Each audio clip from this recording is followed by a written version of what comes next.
Dito tayo ngayon sa magandang beach dito sa western suburb sa Geelong. So ngayon maghahanap tayo ng magandang kainan dito. At sa nakikita nyo, tingnan nyo yung mga boat dito. Ang ganda ng ano dito mga mates. Ang ganda ng lugar na to. So medyo makulimlim na ngayon, pero tingnan natin kung ano yung maano natin dito.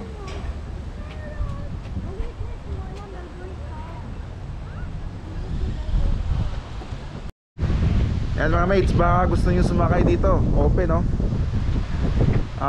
Giant Skywheel admission $9 per person, group rate 32. Alright, so dahil nakasakay na kami dyan, tingin-tingin na lang muna kami dito. Naghahanap kami ng masasarap na kainan.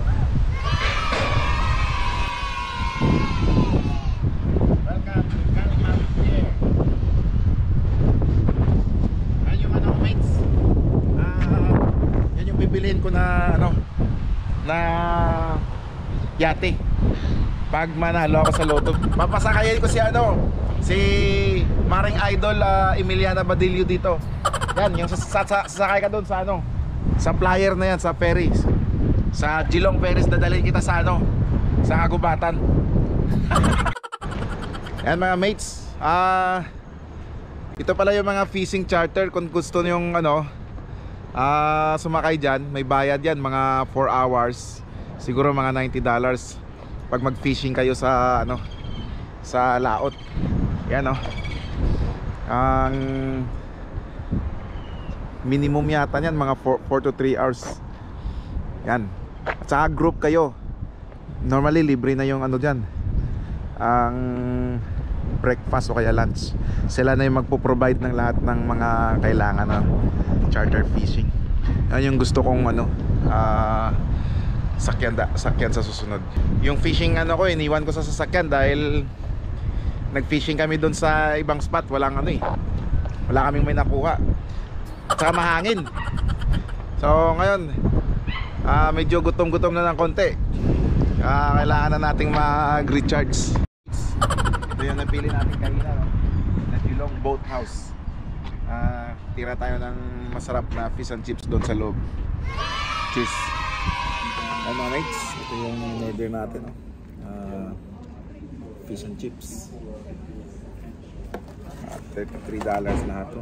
$37 plus Coke, Pepsi. Kain tayo mga mates.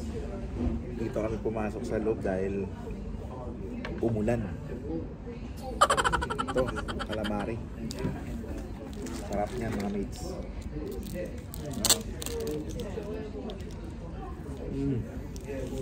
May salad pa.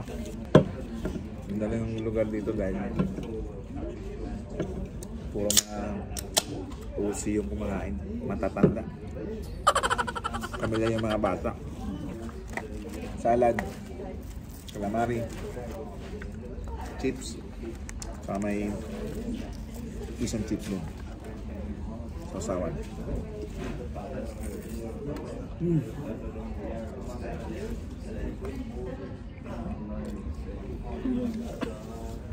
Init. May prawns din.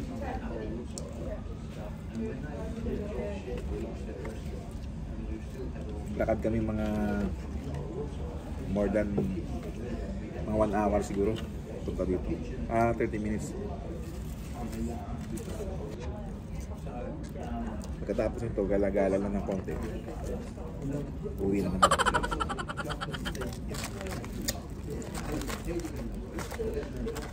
Enjoy life lang lagi mates, para masaya.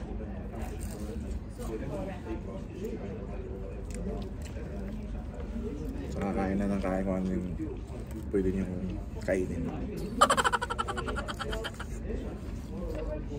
Pag wala makakain, pwedeng bigas na rin.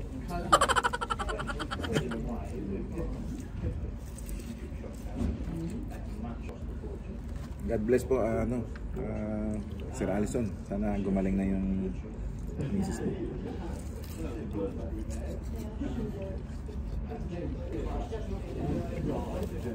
Actually, nag-fishing kami. Kaso lang, umulan. Tsaka ang hangin. Kaya dumiretso na lang kami dito dahil 10 minutes drive na lang. Tsaka kumain. Mga mates, may kasama pala akong nagmumukbang. Oh. Inubos niya. Oh. Kaya mga mates, katatapos lang namin kumain. So bigla nang huminto yung ulan. Sana ang ganda kumain dito sa labas. Kaso lang umulan kanina eh. So balik na tayo dun sa car park. Tsaka it's time to go home. Mga mates, ito mga tropa ko. Rap sa kanan! Rap! Sa kinini! Pasok nga!